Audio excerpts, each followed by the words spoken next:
Welcome to the Hellion Rocks, the Hellion here. You know, it's a dark, gloomy day here in New Mexico. Rain, skies are dark. It's a perfect day to talk to Steve from Deicide. How are you, man?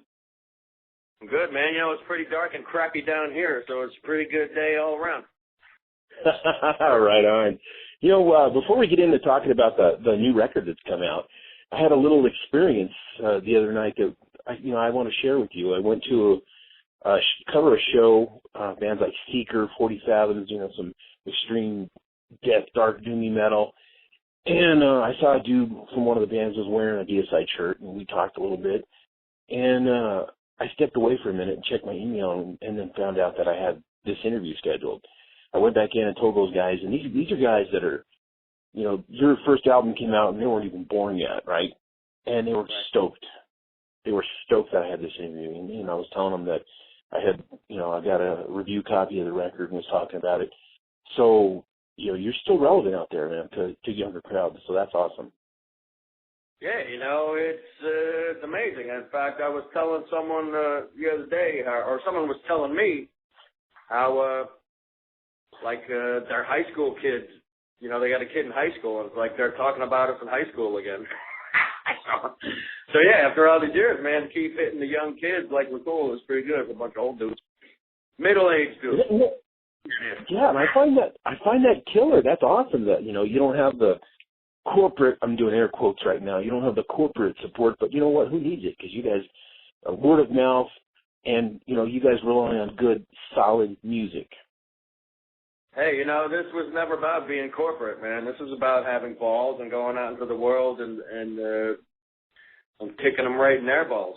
And, that always goes down with the kids because they're rebellious. And it's only those certain kids who carry that into their later years, like you and me did, The special few, like the Marines. Right. That's, and that, to me, that shows conviction. That shows that they've got it, inside them. That's where it needs to be, and from that, we're lucky and we're going to get some new music out of that from some of these young people. So that's cool. Yeah, man, absolutely. It's like a generational thing, like how the Vikings hold their history. You don't write it and you don't let the corporations print it, man. You tell it, you hand it down from generation to generation personally. And, yeah, that's like it, personally. Old school fans from back in the day, and, they have kids, and, their kids can listen to Justin Bieber or whoever the hell else is out there, but, when they hear Dad listen to Deicide or whoever else is heavy, man, that's what they identify with. That's what they bring with them into life. They ain't going to listen to this fly-by-night radio shit. They know what's real. That's good. You said that fly-by-night stuff because there's so much music out in the world today. Everybody and their grandma with a home studio can record music. But I was talking to somebody the other day, and they coined the phrase, there's fast food music. It's here, it's in your ears, and it's gone, and you never hear from them again. Unlike you guys, you like 1987, and you guys are still hitting it. You and Glenn, what the hell, man? And that was more surprising than the both of us. Because starting something like death metal in the 90s, in the late 80s. No one could foresee this. Death metal was kind of like not discrimination, but kind of like not given the proper respect as a musical form for 10 or 15 years of within its first creation. It took the respect of fans to bring it into not the mainstream, but just into the fold of metal as a respectable art form. It's like the thrash guys shit on death metal for years, like we're just a bunch of Florida rednecks or wherever the fuck we're from. But, it's a different story now. It's like this is a legitimized art form, and people cannot shit on it anymore. That's true. I think people couldn't get past the imagery or the subject matter and get past all that and listen to the damn music. And, the music itself it's like you said, it's an art form. There's so much quality in there, and there's so much music, just to say it like that. There's so much music in there that, people need to throw away all the bullshit and listen. Hey, man, I remember Gary Holt in an interview, and he was like, man, well, if we do music, I don't have to burn a cross in my forehead to get attention. Well, you know what? You know, I mean, I like Exodus. I like Gary Holt. But if the man's going to shit on us, you know, what am I supposed to do? Return the favor in kind? Be glad to. But, you know, Toxic Waltz suck my balls. How's that? There you have it, man. So you guys got a brand new record coming out. It's I've actually had the chance to listen to it several times, In the Minds of Evil. And tell us about that record. Well, you know, it's our second one for Century Media. And it's our first record with Kevin Currian in the band now. Yeah, you know, and he's a great writer. Me and him worked together a lot on Order of Eniad. We did 2 records over there. So me and him working together on music was not a new thing. In fact, it was like the Order of Eniad stuff was a good platform to get him into the band with a history. And also having him around the guys, getting to know, getting to learn how he works. And also he did a couple, at least 2 tours with us playing in Deicide. So we all had a good feel for each other. But once we started writing, you know, he was able to contribute a few songs, and we all, you know, I did a couple songs, Jacko did a couple songs. But we did it in this way where we all wrote together in a room. Like back in the day, I would demo some songs, just bring them in and show them to guys. Everyone would learn them. But this time around, we hashed it all out together. I think that had a little bit of a difference in how the songs flowed. You know, because we were all right there to say what we did like, what we don't like, what we do like, and kind of work on the good stuff and leave the mediocre stuff behind.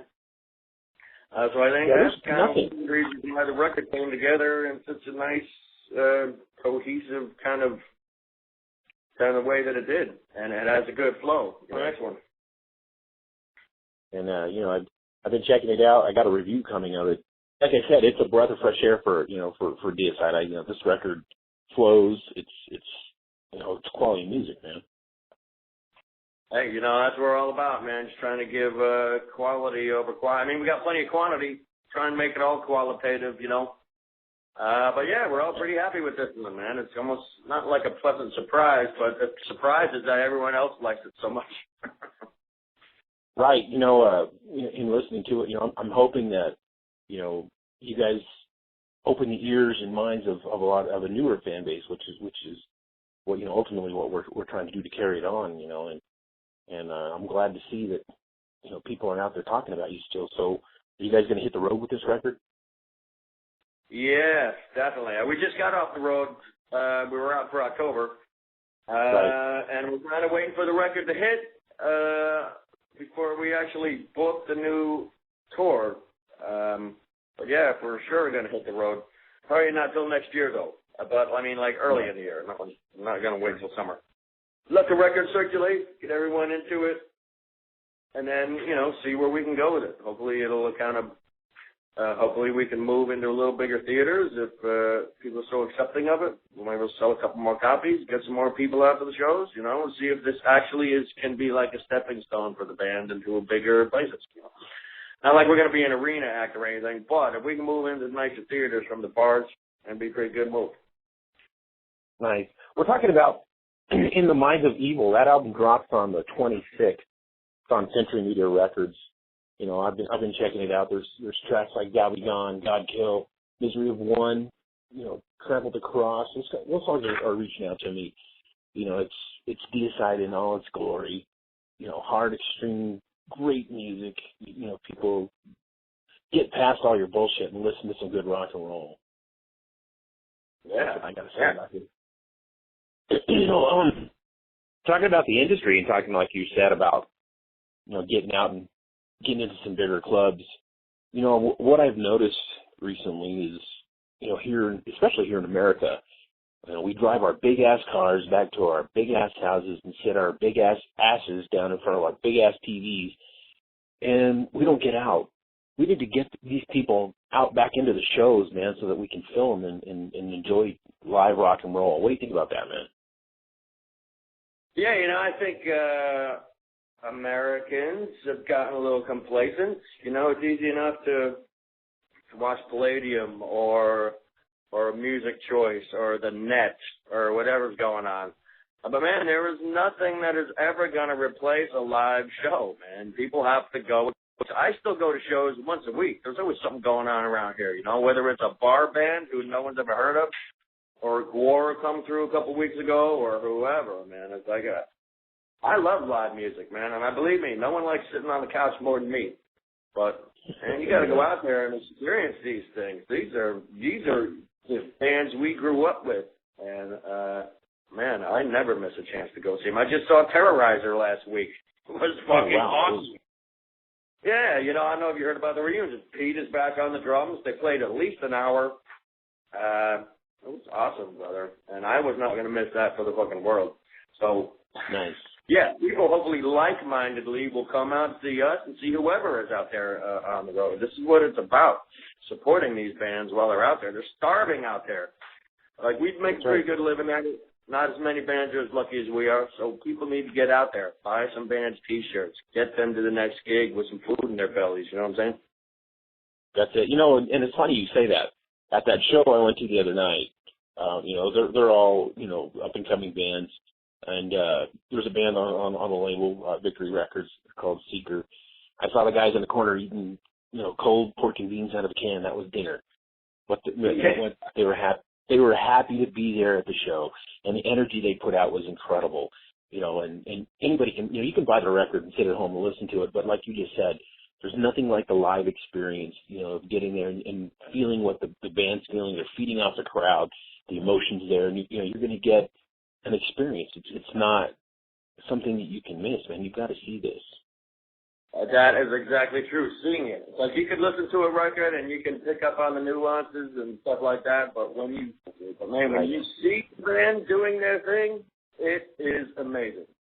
I mean, it's just not, especially these death metal drummers, the black metal drummers, these dudes who were shredding. I mean, any kind of shredder, bass shredder, vocal shredder, guitar shredder, drum shredder. This has to be seen to believe some of these people. I mean, I'm getting my mind blown away on half these nights. You know what I mean? And I've been doing this for 25 fucking years, and I'm getting blown away still. I mean, well, don't sell yourself short, man. I've seen you play live, and you shred the drums. Don't let anybody say you don't, because you do. Well, thank you.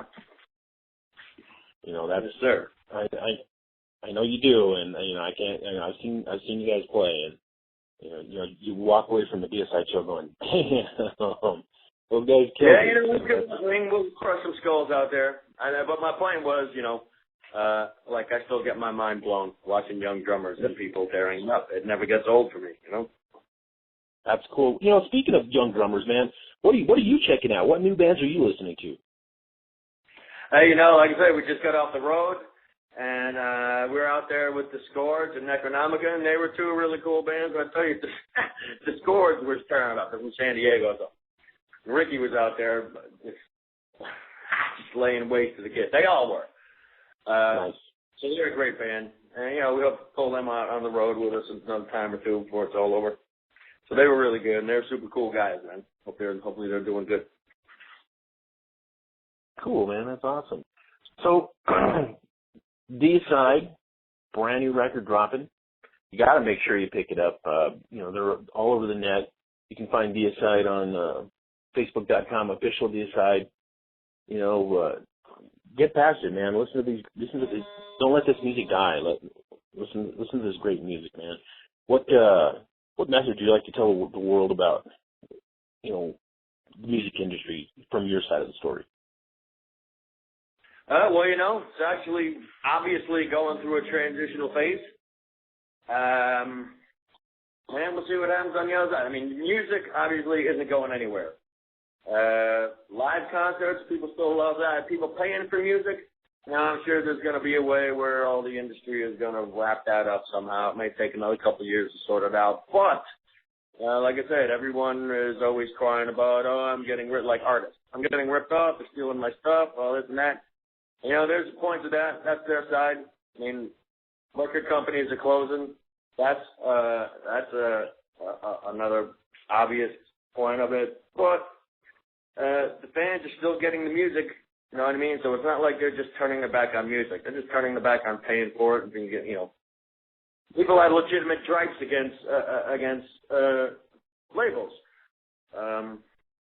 You know, no one wants to pay $20 for a disc when it's really only worth $9. You know what I mean? And no one wants to get an album worth of filler and one good song. So I understand people, you know, people have been saying for years, I just want to buy the one good song I like. Fine, that's freedom of choice. That's fine. The marketplace is going to work all this out. You know what I mean? The point is, man, these bands are still out there, and you know, people can get free music all they want, but that's where they got to step in, go see the show, and buy 2 or 3 shirts to make up for it. You know what I mean? Excellent. The point is, these bands are not going to continue if they have to go get day jobs. So fans may be saving themselves a couple bucks, but they don't want to put a band out of business. That's not where you want to go with this. So just keep supporting the bands at the gigs. You know, I mean, this whole downloading thing now will work itself out, I think. But bands need support. You know, they need gas money. They need to eat. They need a hotel room. They got to take a shower once a week or something. You know what I'm saying? Yeah, that part of, you know, when the bands roll through and I have the opportunity, you know, I like to go buy them dinner, you know, and I get guest listed on a lot of stuff, but I end up usually paying or giving a road donation. And that's what we need to do, you know, put it back in the hands of people. Rock and roll started back in the day in the hands of the, you know, the common working man before, you know, everybody dipped their hands in it to make money off of it. You know, people shared music with each other and told them about the bands they liked and loved.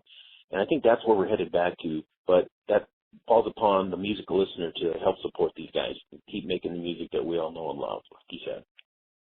That's right, brother. You know, buy a shirt, wear a shirt. And I can't tell you how many times I've worn a shirt.